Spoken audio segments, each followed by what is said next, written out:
రస్తా TV news కి స్వాగతం. నేను మీ గంగాధర్. ప్రధానంగా ఈనాడు పత్రికలో వచ్చినటువంటి వార్తలేంటో చూద్దాం. ముందుగా హెడ్లైన్స్. భద్రమైన కారే కొంటున్నారా? ఆధునిక ప్రమాణాలతో వాహనాల తయారీ, ప్రమాదాల నివారణకు బహుళ వ్యవస్థలు, ఎన్క్యాప్ రేటింగ్, అడాస్లను తెలుసుకోండి. కారు కొనే సమయంలో అడగాల్సిందివే. అనుమానాలు వీడండి, పరీక్షలు రాయండి.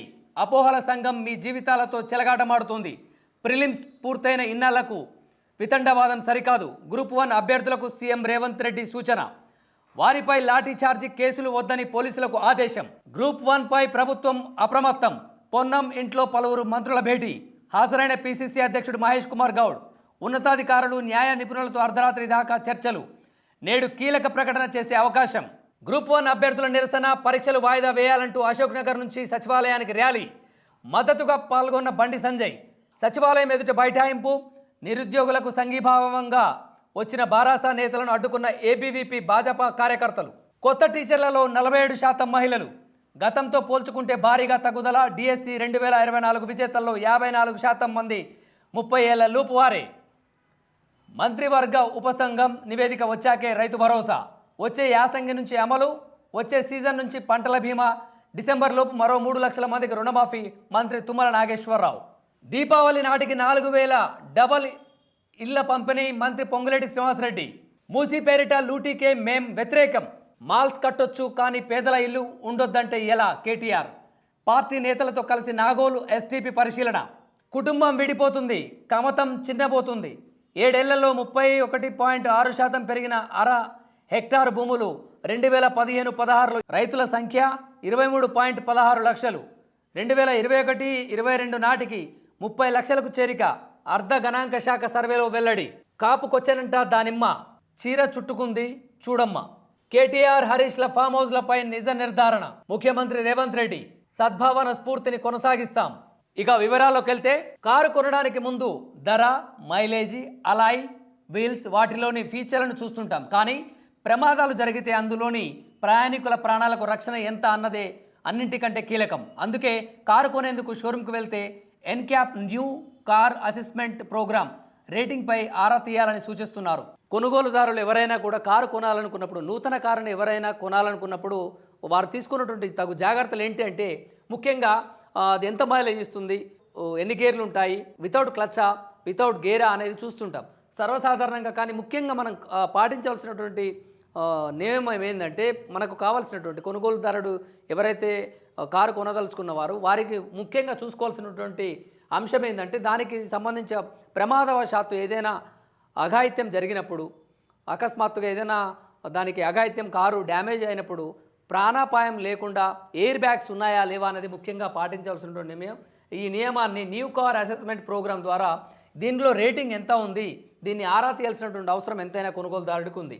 ప్రమాదాన్ని, అత్యాధునిక బ్రేకింగ్ ప్రమాదాన్ని పసిగట్టి స్వయంగా అప్రమత్తమయ్యే అడాస్ వ్యవస్థలున్న కార్ల ధర కాస్త ఎక్కువైనా వాటినే ఎంచుకోవాలని సూచిస్తున్నారు. ప్రమాదాన్ని ముందుగా సూచించి దానికి అప్రమత్తమయ్యేలా అడాస్గా వ్యవస్థలు ఉన్నటువంటి కార్లను ధర కాస్త కొంచెం ఎక్కువైనా కూడా అలాంటి ప్రమాదాన్ని గుర్తించేటువంటి ఎలక్ట్రానిక్ శాటిలైట్ సెన్సార్ ద్వారా ఆ ప్రమాదాలను గుర్తించి వారి పరిరక్షించుకునే క్రమంలో దాన్ని అలాంటి కార్లను మాత్రమే కొనుగోలుదారుడు సూచించుకోవాలని చెప్పి సురక్షితమైనటువంటి కార్లని ఎంచుకోవాలని చెప్పేసి వాళ్ళైతే ఒక సలహానిచ్చారు. ఇకపోతే ప్రధానంగా గ్రూప్ 1 అభ్యర్థుల నిరసన, పరీక్షలు వాయిదా వేయాలంటూ అశోక్ నగర్లో సచివాలయానికి భారీ ర్యాలీగా వెళ్ళినటువంటి బండి సంజయ్. ధర్నా చేస్తున్న గ్రూప్ 1 అభ్యర్థులతో మాట్లాడుతున్న బండి సంజయ్ నిన్న అశోక్ నగర్లో గ్రూప్ 1 అభ్యర్థులందరూ కూడా కలిసి అక్కడ ధర్నాకు దిగారు. ఆ ధర్నాకి మద్దతుగా బండి సంజయ్, బీజేపీ పార్టీ నేత, నాయకుడు, ఈ యొక్క ధర్నాలో పాల్గొన్నారు. వారికి మద్దతుగా బండి సంజయ్ ఉన్నారు. సచివాలయం ఎదుట బైఠాయింపు. అశోక్ నగర్ నుంచి సచివాలయం వరకు కూడా వారు భారీ ర్యాలీగా వెళ్ళారు.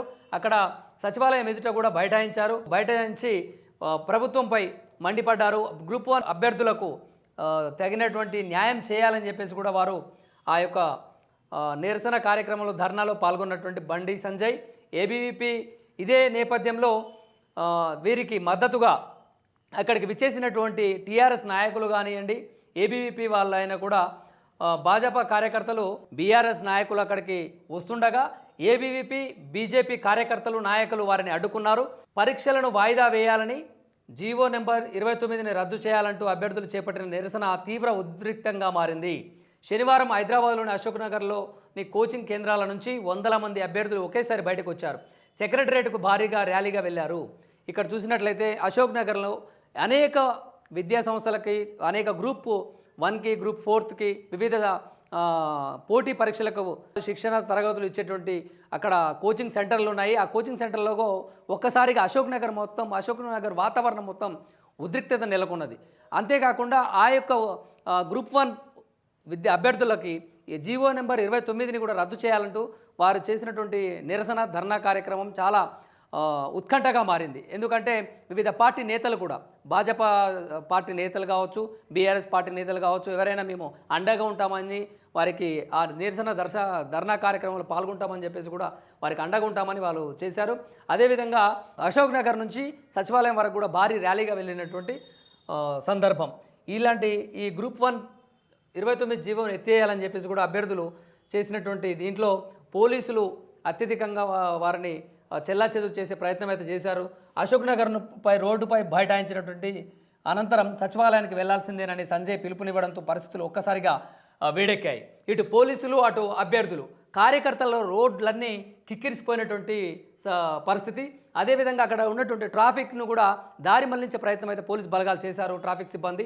ఇక్కడ చూసినట్లయితే చిత్రంలో సచివాలయం ఎదుట బైఠాయించినటువంటి గ్రూప్ 1 అభ్యర్థులు మరియు బీజేపీ పార్టీకి సంబంధించినటువంటి బండి సంజయ్, వివిధ పార్టీ నాయకులు. దీంట్లో ముఖ్యంగా వారి డిమాండ్ జీవో 29ని రద్దు చేయాలని చెప్పేసి అన్నది వారి డిమాండ్.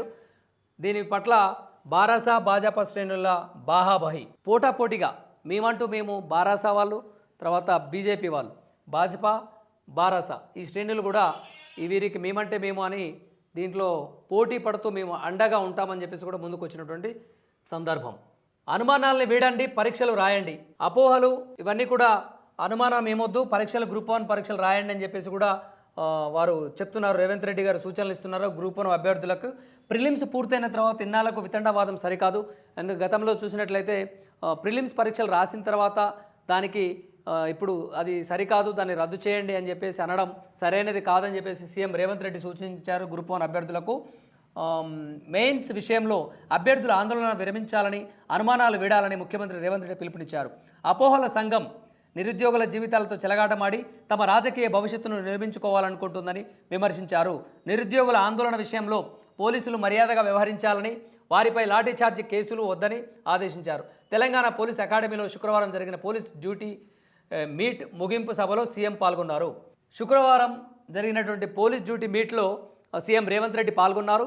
ఆ సీఎం రేవంత్ రెడ్డి పోలీసు వర్గాలకు చెప్పినటువంటి ఆదేశం ఏదైతే ఉందో, ఈ గ్రూప్ 1 అభ్యర్థులపైన ఎలాంటి పోలీస్ చట్టపరమైనటువంటి కేసులు పెట్టవద్దు, వారిపై లాఠీ ఛార్జీలు చేయొద్దని కూడా పోలీసు వర్గాలకి సీఎం రేవంత్ రెడ్డి ఆదేశాలను జారీ చేశారు. అంతేకాకుండా దీన్ని ఈ గ్రూప్ 1 మెయిన్స్ ఏదైతే ఉందో దీనికి సంబంధించినట్టుగా ప్రతిపక్ష పార్టీకి సంబంధించినటువంటి నాయకులు ఎవరైతే ఉన్నారో వారు దీన్ని వేరే రకంగా, అంటే దీన్ని దుష్ప్రచారం చేస్తూ వారిని చెలగాటమాడుతున్నారు వారి జీవితాలతోటి. దయచేసి ఎలాంటి అపోహలకు తావివ్వకుండా మీరు పరీక్షలు రాయండి అని చెప్పేసి కూడా పిలుపునిచ్చారు గ్రూప్ 1 అభ్యర్థులకు. నిలుచుకుంటే ఇప్పటికే 95% మంది అభ్యర్థులు హాల్ టికెట్లు తీసుకున్నారు. అంటే 95% ఎవరైతే గ్రూప్ 1 అభ్యర్థులు ఉన్నారో 95% అభ్యర్థులు హాల్ టికెట్లు తీసుకున్నారు. మిగిలిన వారు తీసుకొని పరీక్షలకు హాజరు కండి, లేదంటే బంగారు అవకాశాన్ని కోల్పోతారు. జీవో 29పై కోర్టులో ఉపశమనం రాలేదంటే మీ వాదనలో బలం లేదని తేలిపోయింది. క్వశ్చన్ బ్యాంక్ విషయంలో నిపుణుల కమిటీపై వేసిన పిటిషన్లు కొట్టివేసిన న్యాయస్థానం కూడా ప్రభుత్వ పరీక్ష విధానాన్ని సమర్థించింది. న్యాయస్థానం కూడా కోర్టులో ఈ ప్రభుత్వ విధానం చేపట్టినటువంటి పరీక్షా విధానాన్ని కోర్టు సమర్థించిందని చెప్పేసి గతంలో పిలుపునైతే కోర్టు తీర్పిచ్చింది. అంతేకాకుండా గ్రూప్ 1 అభ్యర్థులు ఎవరైతే ఉన్నారో దాదాపుగా 95% మంది అభ్యర్థులు హాల్ టికెట్ ఇప్పటికే తీసుకున్నారు.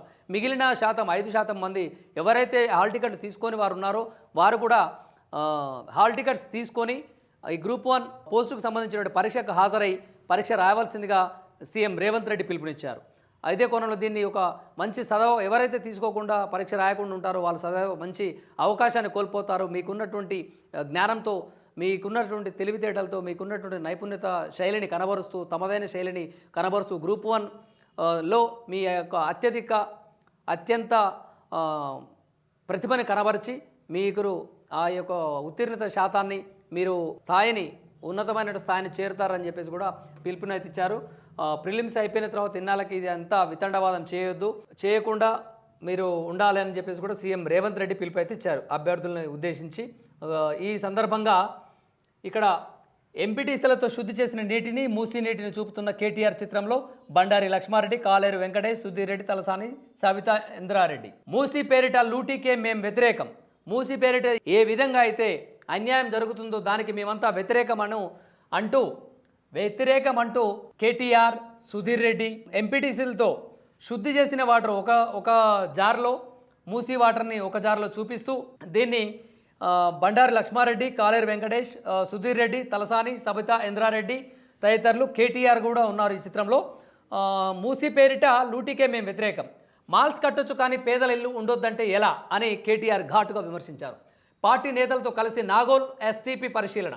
తాము మూసీ ప్రక్షాళనకు వ్యతిరేకం కాదని, ఆ పేరిట జరిగే లూటీకే వ్యతిరేకమని బారాస కార్యనిర్వాహక అధ్యక్షుడు కేటీఆర్ అన్నారు. ఇక్కడ కేటీఆర్ చేస్తున్నటువంటి వ్యాఖ్య ఏంటంటే మూసీ ప్రక్షాళనకు మేము వ్యతిరేకం కాదు, కానీ మూసీ పేరిట జరిగేటువంటి లూటీకి మాత్రం మేము వ్యతిరేకమని ఘాటుగా విమర్శించారు బారాస కార్యనిర్వాహక కమిటీ అధ్యక్షుడు కేటీఆర్.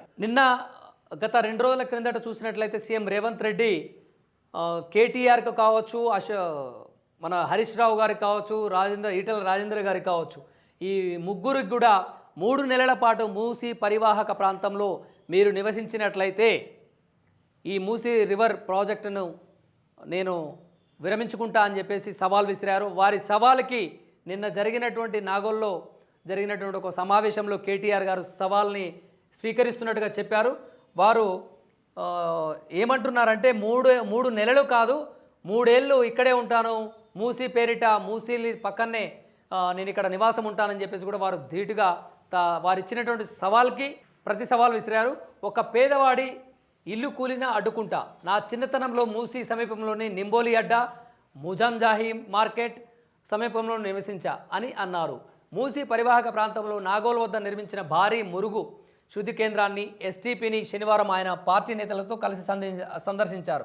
ఈ సందర్భంగా ఆయన మాట్లాడారు. మూసీ పక్కన 11,000 ఇల్లు కూల్చి 1,00,000 మందిని రోడ్డు పాలు చేయకుండా ఇరువైపులా గోడ కట్టి అభివృద్ధి చేయొచ్చు. ఇమ్లీబన్ మెట్రో స్టేషన్లు సైతం మూసీలోనే ఉన్నాయి. అభివృద్ధి పేరిట మూసీలో మాల్స్ కట్టొచ్చు కానీ పేదల ఇల్లు ఉండకూడదనే పద్ధతి సరికాదు. వారసత్వ సంపదను కాపాడుకుంటూనే మూసీ నదిని అభివృద్ధి చేయాలి. నదీ పరివాహక ప్రదేశంలో నివసిస్తున్న బాధితులకు మేమే న్యాయ సహాయం అందిస్తాం. ఇక్కడ చూసినట్లయితే నాగోల్ పరిసర ప్రాంతాల్లో ఉన్నటువంటి ఎస్టీపీని శనివారం పార్టీ నేతలతో బారాస పార్టీ నేతలతో కేటీఆర్ గారు సందర్శించారు. ఇక్కడ ప్రధానంగా వారు చెప్పేటువంటి మాట ఏంటంటే నేను నా కేటీఆర్ గారు చిన్నతనం నుంచి కూడా ఆ మూసీ పరివాహకంలో ఉన్నటువంటి నింబోలి అడ్డా, ముజంజాయ్ మార్కెట్ సమీపంలో నివసించారని చెప్తున్నారు. అంతేకాకుండా 11,000 మంది ఇల్లులు కూల్చి 1,00,000 మందిని రోడ్డు పాలు చేయకుండా ఇరువైపులా కూడా గోడ కట్టి అభివృద్ధి చేయొచ్చు అని చెప్పేసి కూడా ఒక సలహా అయితే ఇచ్చారు. మరి మెట్రో స్టేషన్లు ఉండొచ్చు, పెద్ద పెద్ద షాపింగ్ మాల్స్ ఉండొచ్చు, కానీ పేదల ఇల్లు ఉండొద్దా అని చెప్పేసి కూడా ఘాటుగా సవాల్ అయితే విసిరారు సీఎం రేవంత్ రెడ్డికి. 1,50,000 కోట్లు అవసరం అనడం మూర్ఖత్వం అంటున్నారు కేటీఆర్. గత కాంగ్రెస్ తెదేపా ప్రభుత్వ పాలనలోనే మూసీ మురుగు కూపంగా మారింది.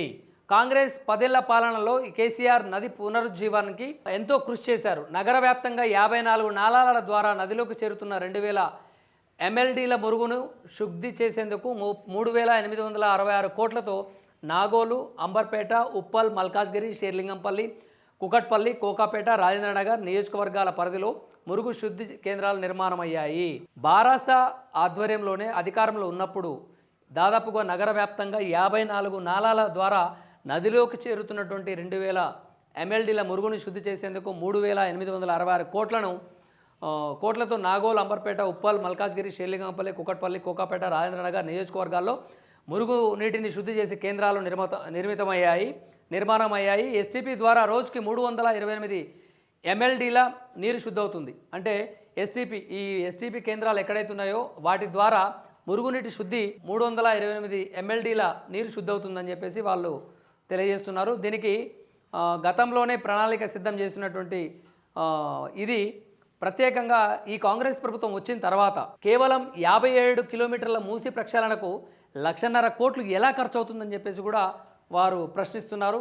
40,000 కోట్లు అయితే సరిపోతుందని చెప్పేసి కూడా ఒక రకంగా సలహాలు అయితే ఇస్తున్నారు. ఎందుకంటే మూసి ప్రక్షాళన మేము వ్యతిరేకం కాదు, దానికి చేయాల్సింది దానిపై జరిగేటువంటి లూటికి మాత్రమే వ్యతిరేకం అని చెప్పేసి ప్రధానంగా వారు కేటీఆర్ తెలియజేస్తున్నటువంటి విషయం.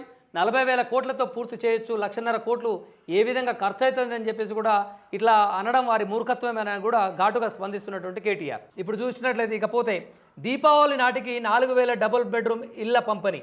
మంత్రి పొంగులేటి శ్రీనివాసరెడ్డి ఒక సమావేశంలో పొంగులేటి శ్రీనివాసరెడ్డి మాట్లాడుతూ దీపావళి నాటికి 4,000 డబుల్ బెడ్రూమ్ ఇళ్లని పంపిణీ చేస్తామని చెప్పేసి కూడా వీరు తెలియజేస్తున్నారు. రాష్ట్రంలోని కాంగ్రెస్ ప్రభుత్వం చిత్తశుద్ధి దూరదృష్టితో ముందుకెళ్తుందని రాష్ట్ర గృహ నిర్మాణ రెవెన్యూ శాఖల మంత్రి పొంగులేటి శ్రీనివాసరెడ్డి తెలిపారు. దీపావళి నాటికి 3,500, 4,000 డబుల్ బెడ్రూమ్ ఇళ్ల పంపిణీకి ప్రభుత్వం చర్యలు తీసుకుంటున్నట్లు చెప్పారు. రాజకీయ పార్టీలు, జెండాలు ఎవరి సిఫార్సు అవసరం లేకుండా ప్రతి పేదవాడికి ఇల్లు ఇస్తామన్నారు. దీపావళి నాటికి పేదలైనటువంటి నిరుపేదలకి కాంగ్రెస్ ప్రభుత్వం డబుల్ బెడ్రూమ్ ఇల్లు ఇస్తుందని చెప్పేసి మంత్రి పొంగులేటి శ్రీనివాసరెడ్డి, గృహ నిర్మాణాల శాఖ పొంగులేటి శ్రీనివాసరెడ్డి తెలియజేశారు. అంతే, పేదలు ఎవరైతే ఉన్నారో ఇంతకుముందు ప్రభుత్వ పరంగా అప్లికేషన్స్ ఎవరైతే దరఖాస్తు చేసుకున్నారో వారికి ఇల్లులు వస్తాయని చెప్పేసి ధీమానైతే వ్యక్తం చేశారు. వచ్చే 4 ఏళ్లలో 20 లక్షల గృహాలను పేదలకు ఇవ్వనున్నట్లు ప్రకటించారు. రాబోయే 4 సంవత్సరాల లోపు మరో 20 లక్షల మందికి పేదలకు డబుల్ బెడ్రూమ్ ఇల్లులు ఇస్తామని చెప్పేసి కూడా వారైతే ధీమానైతే వ్యక్తం చేశారు. హైదరాబాద్ గోషామహల్ నియోజకవర్గానికి చెందిన 144 మంది లబ్ధిదారులకు రాంపల్లిలో కేటాయించిన డబుల్ బెడ్రూమ్ ఇళ్ల పట్టాల పంపిణీ కార్యక్రమాన్ని శనివారం హైదరాబాద్ జిల్లా కలెక్టరేట్లో నిర్వహించారు. ఇక్కడ ప్రధానంగా చూసినట్లయితే గత కొద్ది రోజులుగా హైడ్రా వలన ఇల్లు కోల్పోయినటువంటి అక్కడ సొంత ఇల్లుతో నివసిస్తున్నటువంటి వారికి ప్రభుత్వం అండగా నిలిచిందని చెప్పుకోవచ్చు. ఎందుకంటే 144 మందికి లబ్ధిదారులకు రాంపల్లిలో కేటాయించినటువంటి డబుల్ బెడ్రూమ్ ఇల్లులు పంపిణీ చేసింది. జిల్లా కలెక్టరేట్లో ఈ కార్యక్రమాన్ని నిర్వహించారు. ముఖ్య అతిథిగా హాజరైనటువంటి పొంగులేటి శ్రీనివాసరెడ్డి మాట్లాడుతూ ప్రధాన ప్రతిపక్షం సర్కారు కాళ్లల్లో కట్టెలు పెట్టి అడ్డం పడుతున్నప్పటికీ తమ ప్రభుత్వం పేదల కన్నీళ్లు తుడిచేందుకు ముందుకు సాగుతుందన్నారు. మూసీ ప్రక్షాళనలో భాగంగా పేద ప్రజలకు మంచి జీవితాలు అందించేందుకు సర్కారు కృషి చేస్తుంటే సహకరించాల్సిన ప్రధాన ప్రతిపక్షం పేదలపై ప్రేమ నటిస్తూ విష ప్రచారం చేస్తుందని మండిపడ్డారు. ముఖ్యంగా ప్రధానంగా పొంగులేటి శ్రీనివాసరెడ్డి ప్రతిపక్షాలపై ధ్వజమెత్తారు. పేదలకి అండగా ఉండేటువంటి కాంగ్రెస్ ప్రభుత్వం పేదలకు జీవితాలపై వేటు వేయకుండా ప్రతిపక్షాలపై ప్రజలు పక్షమే కాంగ్రెస్ ప్రభుత్వం ఉంటుందని చెప్పేసి కూడా వారు ధీమానైతే వ్యక్తం చేశారు. ఇదే క్రమంలో 144 మందికి లబ్ధి చేకూరింది. కాంగ్రెస్ ప్రభుత్వంలో డబుల్ బెడ్రూమ్లు ఇల్లు ఇచ్చారని చెప్పేసి కూడా తెలియజేశారు. అనుమానాలు వీడండి, పరీక్షలు రాయండి.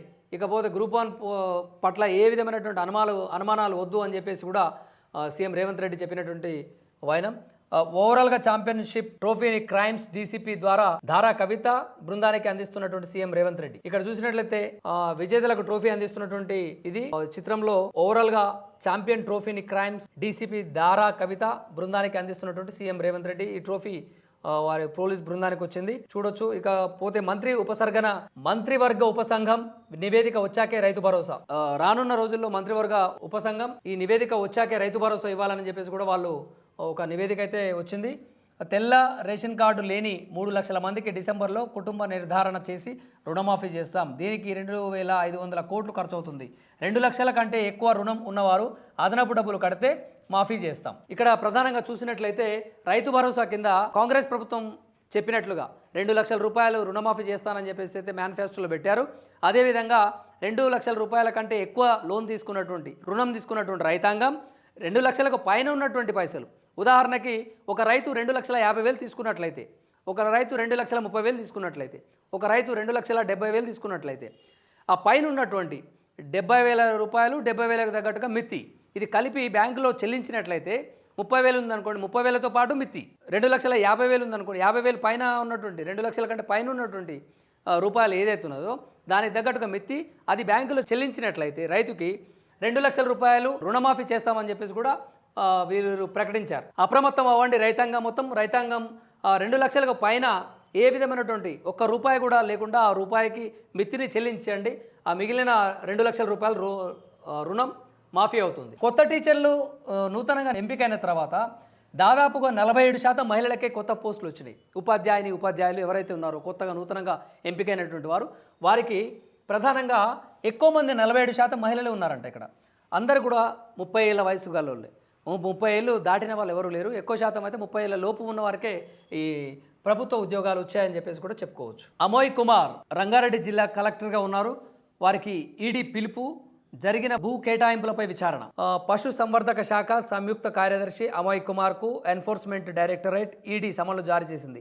ఈ నెల 22న తమ ఎదుట విచారణకు హాజరు కావాలని సూచించింది. ఆ రోజు తనకు ఇతరత్ర కార్యక్రమాలు ఉన్నాయని అమోయ్ కుమార్ చెప్పినట్లు సమాచారం. అయితే మరుసటి రోజు రావాలని సూచించినట్టు తెలుస్తుంది. అమోయ్ కుమార్కు ఈడీ పిలుపు. వారు పశువర్ధక శాఖ సంయుక్త కార్యదర్శిగా అమోయ్ కుమార్కు ఎన్ఫోర్స్మెంట్ డైరెక్టరేట్ ఈడీ సమన్లు అయితే జారీ చేసింది. ఈ నెల 22న వారు హాజరు కావాలని చెప్పేసి, విచారణకు రావాలని చెప్పేసి కూడా తెలియజేసింది. మరిన్ని అప్డేట్స్తో మీ ముందు ఉంటారో చూస్తూనే ఉండండి రస్తా టీవీ న్యూస్. నేను మీ గంగాధర్.